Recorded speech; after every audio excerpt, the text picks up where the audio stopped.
I'm Julie Saunders. I'm Jan Wilson. Julie and I both have experience as school librarians, and we've worked together as district library leaders. In each episode, we'll dive into our profession with interviews and meaningful content to inspire you. The ideas and opinions shared by any host, guest, or listener are their own and do not represent those of any respective school district. Welcome to Library Exchange.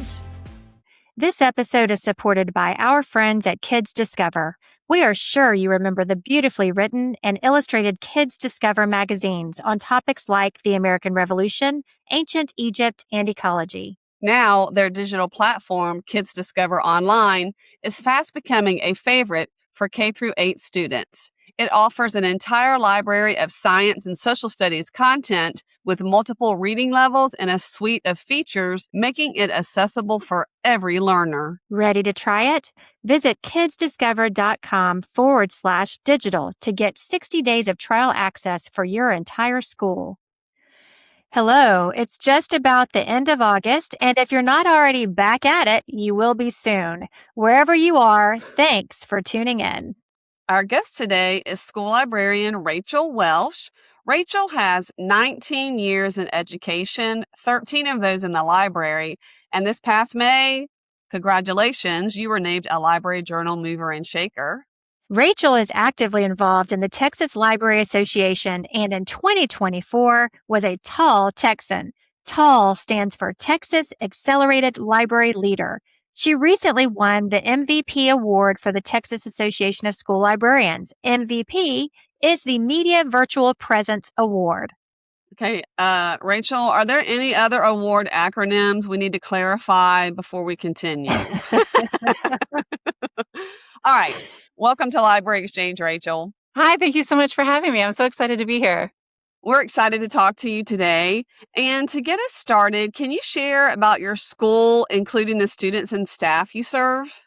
Yes, I am at a middle school in Pearland, Texas, which is right south of Houston. My middle school is 5th and 6th graders. So we have middle school is 5th and 6th, and then junior high is 7th and 8th, which is super fun because they are young enough to still be excited about learning, excited about finding new things, new characters, but they also understand my sarcasm, which is a very integral part of my library program. That's my a school. bonus.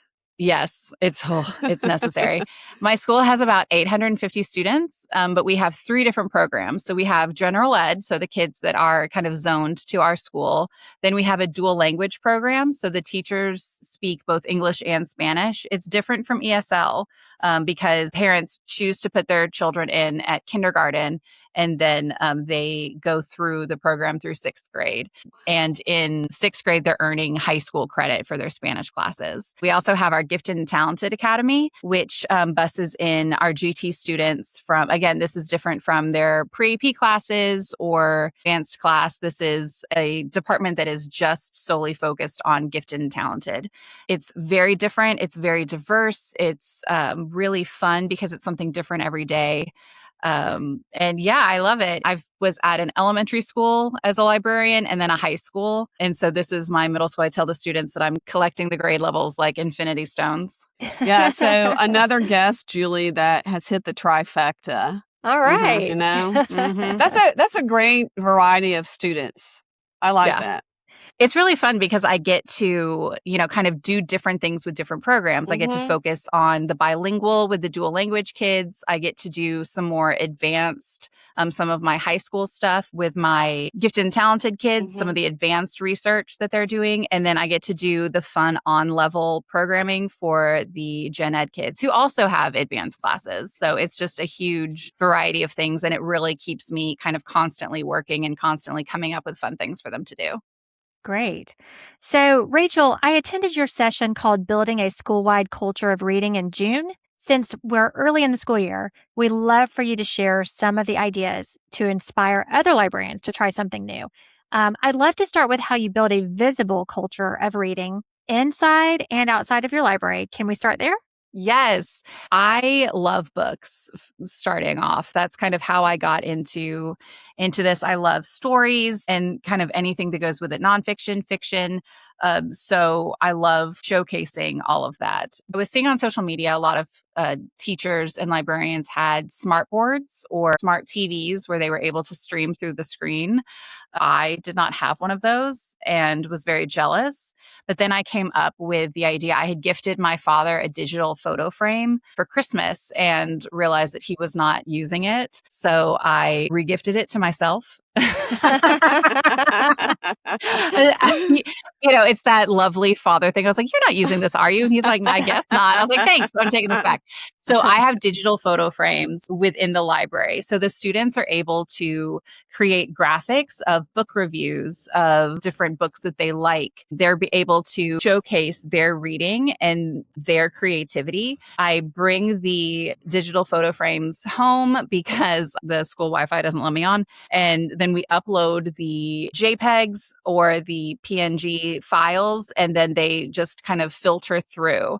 And we have different ones throughout the library. So it's open to any of the students. They create through Canva or Adobe Express and send me their graphics. And then they're able to go and see what books other people are reading and are interested in. We also have a more analog version of that. I have a poster that says, "What should I read next?" with a pile of Post-it notes next to it with some pens and pencils. And the students are able to write, some of them write very in-depth reviews of the books that they've read. Some of them just put the title. Some of them even have books that aren't in the library, but that they're still reading and enjoying, which is really easy for me because, as librarians, the students always think that we've read every single book in the library, right?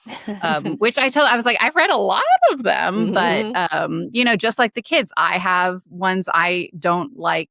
I don't like manga. I don't like to read it. Shh, Okay. don't tell anyone. Okay. They won't listen to this. Yeah, that's true. Yeah, manga is not my thing. But I have a lot of it. And so when the kids are asking for recommendations, I'm just like, I don't know.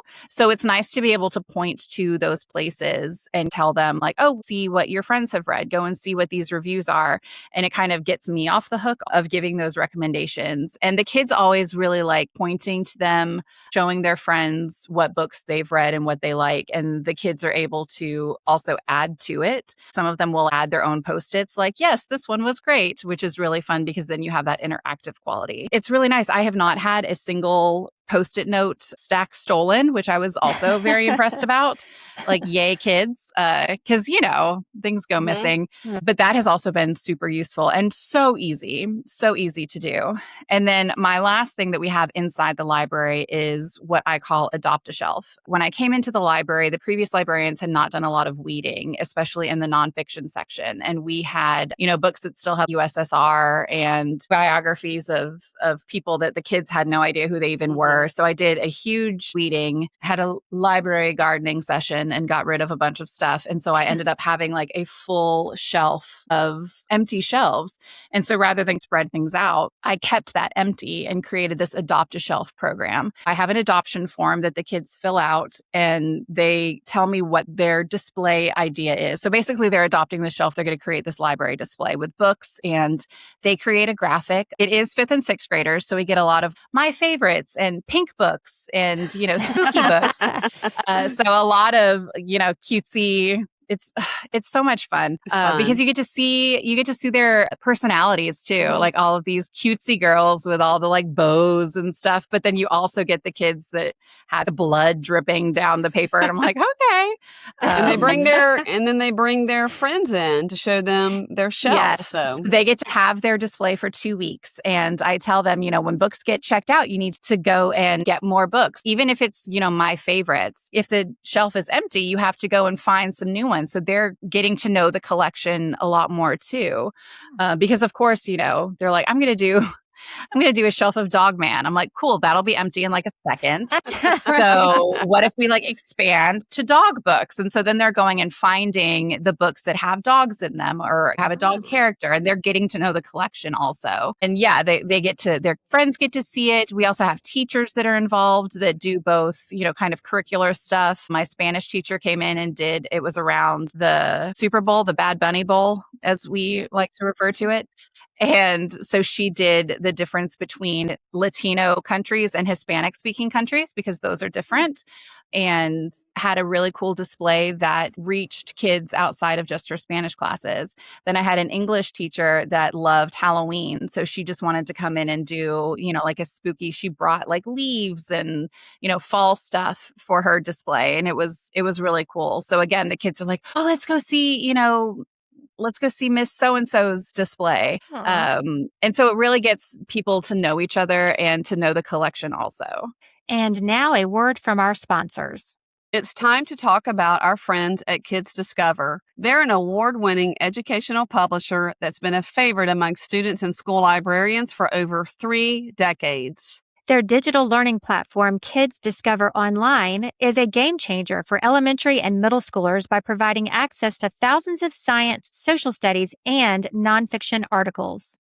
And unlike other databases in the market, Kids Discover Online's modern interface is highly visual. It actually gets kids excited about reading and learning. Plus, it's built for every student. We're talking multiple reading levels, translations in 28 languages, and a fully accessible interface for all learners. You can actually get 60 days of trial access for your entire school right now by visiting kidsdiscover.com/digital.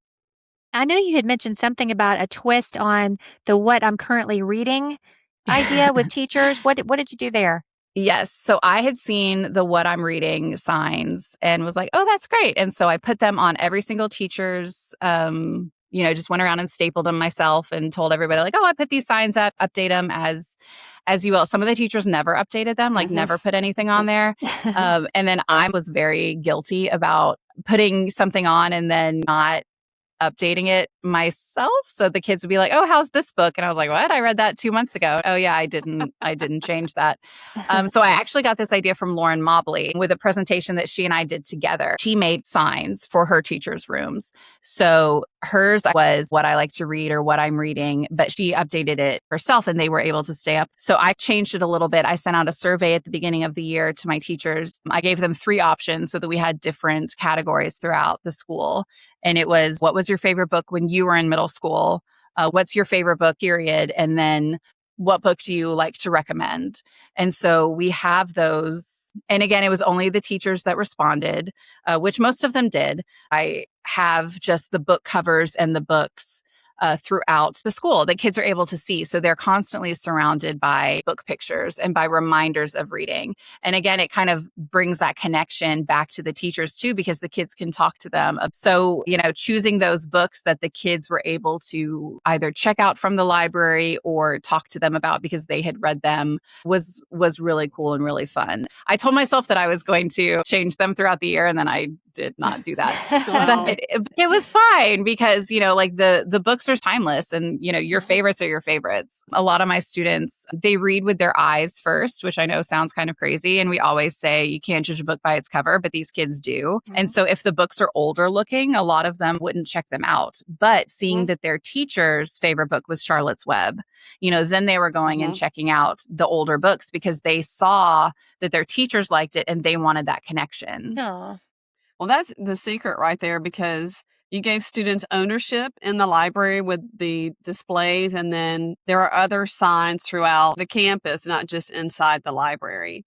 I wanted to talk about, another big piece for building a reading culture is motivation. So how do you build competition into your school's reading culture? I am a very competitive person. So we do use Beanstack. We started Beanstack this year, which is a reading tracking incentive program. So the kids are able to go in and log the minutes that they read as well as the books that they read. I really like this platform. The teachers use it also, but it's a little bit different than, I think most of us millennials and elder millennials and Gen X grew up with the accelerated reader. We had the AR that was our incentive, and it doesn't work for everybody. And it kind of changed because teachers, they would use it for grades, which is not how it's supposed to be. So I would have a school-wide competition, but then the teachers kind of got into it and they would create competitions within their homerooms. So they would create competitions that would keep the kids reading. The teachers are able to log all of the kids at once. So even the students that would forget to log their reading, if they were reading in class, the teachers could go in and log everybody. And I would do a monthly challenge. We are very food motivated at our school. So we had a lot of, treats, and I did what I called reverse trick or treating. So I would take my little cart of treats to deliver to the students in their classrooms. We had one that was all that in a bag of chips challenge, which was you get spicy chips after you read your 500 minutes. And so, of course, all the kids were like, I want some chips. It's like, well, you better log your minutes next time. Like, hi. We did a ramen party at the end of the year in May for Asian American Pacific Islander Native Hawaiian Month, where the kids got to come in and I had bought individual ramen packets from Costco. And then we watched 90s Pokemon. Yeah. But that was a big hit. Yeah, teaching the kids the ancient texts, if you will. Yes. They had so much fun because they got to come in and I had spicy chips and little seaweed snacks, like had kind of a little buffet, thank you, Costco, of stuff that they were able to have. We also created a Battle of the Books this year. So I wanted it to be a district-wide competition, but not everybody in my district was kind of down for it. And so this is, what I have learned in my elder years is I used to get really down about like, oh, nobody wants to play with me. Like nobody wants to do this. And now I'm of the opinion of, well, I'm just going to do it and everyone will see how much fun we're having. I think it was 13 going on 30 where she was trying to get Mark Ruffalo to dance and do she's like, everyone's going to see how much fun we're having and they're going to come join us. And that's kind of essentially what happened was I wanted to do this Battle of the Books and everyone was like, I don't know, blah, blah, blah. And I was like, cool, I'm going to do this myself and just have a campus-wide Battle of the Books. So we have the Bluebonnet list is one of our state reading lists. That's for students 3rd grade through 6th grade. So I chose different books from our Bluebonnet list and challenged the kids to read it. I ended up having 4 teams. That's how many students were interested, 4 teams of 6 to 8 kids. And then sure enough, as I was talking about it in meetings and talking about how excited my kids were and the big difference. So Pearland is the suburb of Houston that we're in, which is small and large at the same time. So parents would talk to parents and the kids were talking to friends at other schools. And so then some of the librarians were like, hey, my students are actually talking about this Battle of the Books thing. Like, is it too late for us to get in on it? I was like, no, come on, girl, let's party. So we ended up having 2 other schools and we had a district level competition. We reserved the boardroom where they have the school board meetings and the kids were so impressed. We did it in May, so there wasn't a lot of curricular issues because we bussed them over and the superintendent was the moderator and kind of it was in the kids were like, oh my gosh, Dr. Berger is there. I know. It's crazy. So they felt so impressive and so cool. And it was so fun to get them, again, like they have friends at other schools and just having that healthy competition where it's about the reading. It's about the books. The questions were just the books and it really challenged them. Because a lot of my kids were like, oh, well, I've already read this book. And I was like, cool, you're going to want to read it again. And then sure enough, the week of the competition, I did some sample questions and they didn't get them right. And so for these, kind of high achieving, sweet baby nerds were like, oh my God. So they had to go and like frantically read the books. And it was so much fun. So even if you can't get district level, like don't let that stop you. If you have these ideas and if it's going to benefit your students, try it out. And then again, word will spread and people will want to join you. Look at how much fun we're having. Great. Yes, that's great. So Rachel, you sponsor 2 book clubs. Is that correct? I do. So we have the SAB book club, which is, just kind of open to everybody. Well, both of my book clubs are open to everybody, I will say. But we have a book club that is, I hate calling it the normal book club, but the other one is bilingual book club. So I collaborate with my dual language department and we choose books that are printed in both English and Spanish. The kids get to choose which version they want, if they want the English book or the Spanish book. So it is open to everybody. I have students that are in the dual language department that join, but also in the GT and the Gen Ed. So we have everybody across the board that have joined. And then when we have these conversations, the conversations are in English and Spanish. I have really good relationships with my dual language department and my teachers. And so I had the Spanish teacher who is one of my sponsors. And then this year I was so excited. Our sponsor is the math teacher, which you don't really see a lot. So she had joined. So this past, we're in August, we're starting a new year. So this past school year was our second year to do it. In our first year, she joined as a member. So she is from Mexico. She and her husband moved when they were in their 20s. So English is very much not her first language. And I said, oh, do you want the Spanish book? And she said, no, I want to work on my English. Oh. Yes. Wow. So I said, please share that with the kids. So it's been so great because we choose books that are authentic voices that are written by Spanish-speaking authors and about Mexican or El Salvadorian or Honduran lives. When they're talking, we choose. It's the same as the regular book club. We have a variety of genres that we choose from. We always end with a graphic novel because everybody's always very tired at the end of the year.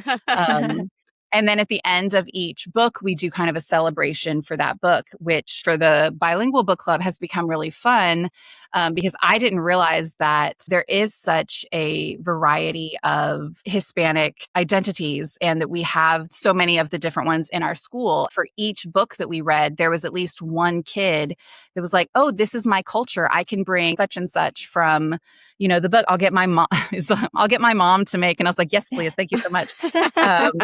And so the kids were always able to share more about their lives. And the teachers, especially our math teacher, shared that with math, you don't really get to know the kids as well as with the liberal arts. And so she was like, I would never have known these facts about these kids and their personal lives because, we just talk about integers.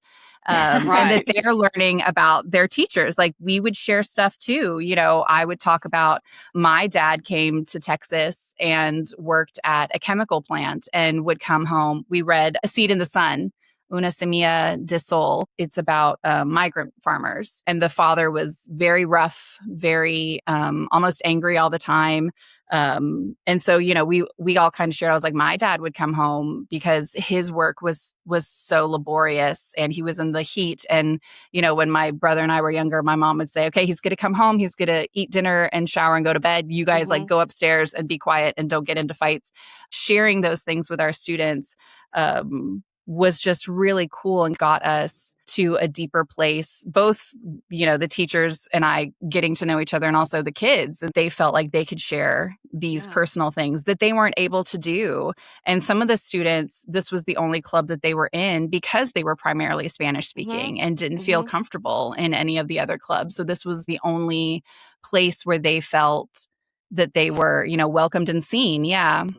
Wow, great, Rachel. It really reminds us that reading is a social activity, right? Yeah. It builds community, it builds relationships, and you've really utilized that in great ways. I liked your comment about the math teacher because I was a math teacher. Because what can you say? Hey, Julie, did you grow up with positive or negative numbers? But what formula describes you? Did y'all have the quadratic formula in your house when you were growing up? Okay. I think we've milked that one. But Rachel, I want to mention though, as we close up, that your first job was shelving books at the public library when you were in high school. And that's so cool to think about. And can you remind our listeners where they can connect with you online or on their phone? Yes, I am on Instagram at Rachael Reads, Rachael. My parents were fancy in the 80s. And then on TikTok also at Rachael Reads _. Thank you so much for visiting with us today. Yay, thank you so much. This was so much fun. I hope everybody has a great year. Get some reading going. There's so many good books out there. Okay, Julie, we've exchanged ideas. Why don't you get us started? Sure. So building a reading culture takes a shared philosophy to encourage a love of reading. When you consistently involve students and teachers with your library programming, it creates an emotional investment in that vision. So making sure that your students have leadership opportunities in the library means that they have now become your library cheerleaders. If you listen to episode 112 last year with Sarah Sansbury and the flywheel theory, It's true that you can build reading momentum that spreads. Rachael is creating school-wide reading momentum also. The digital photo frames that showcase what students like to read really highlights the peer-to-peer recommendations and allows a lot of creativity, don't you think? Yeah. So don't worry. If you cannot provide the digital photo frames, that's okay, because Rachael gives an example of just using a plain old poster board with Post-it notes that students can add their what they have read to the what I should read next poster. It only costs a few dollars to do this to encourage student connections. She also does her Adopt a Shelf program, which is not the same as keeping the books in order on the shelf. So this is more about book promotion. The students really get emotionally invested in displaying the books that are related to their theme.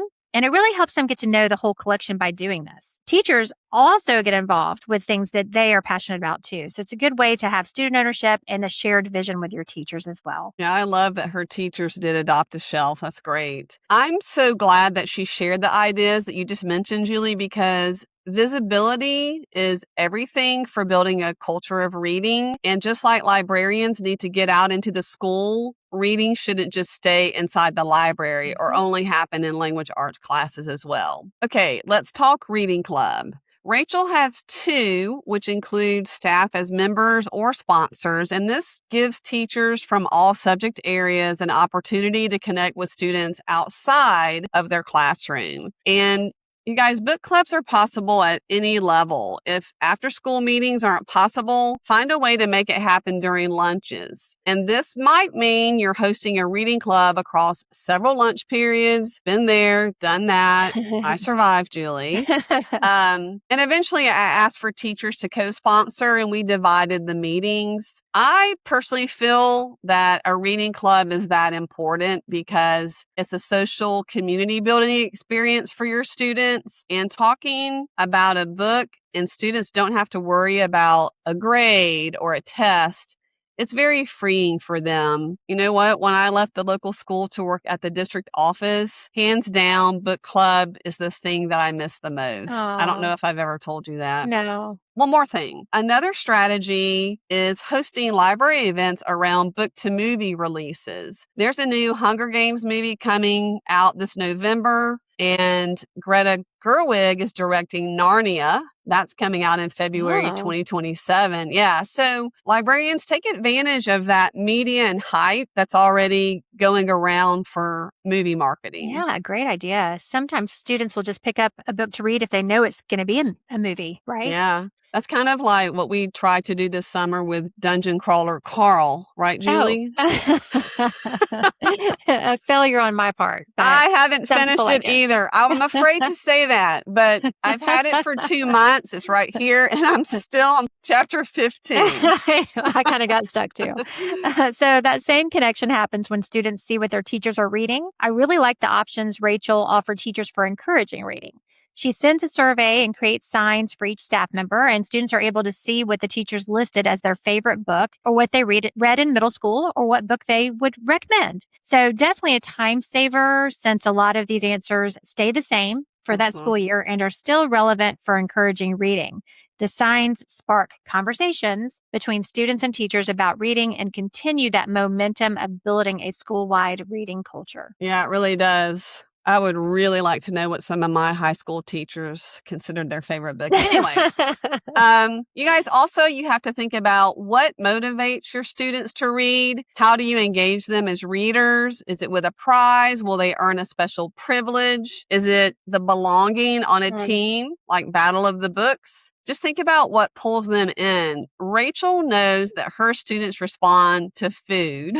Her All of That and a Bag of Chips challenge did 2 things. She delivered the chips to classrooms, which gave them a little bit of recognition, and then they got chips, which is the reward. I want to give a shout out on social media. This month, Be in the Library has a series of posts about reading incentive programs for librarians without a prize budget. Look it up. It's worth it.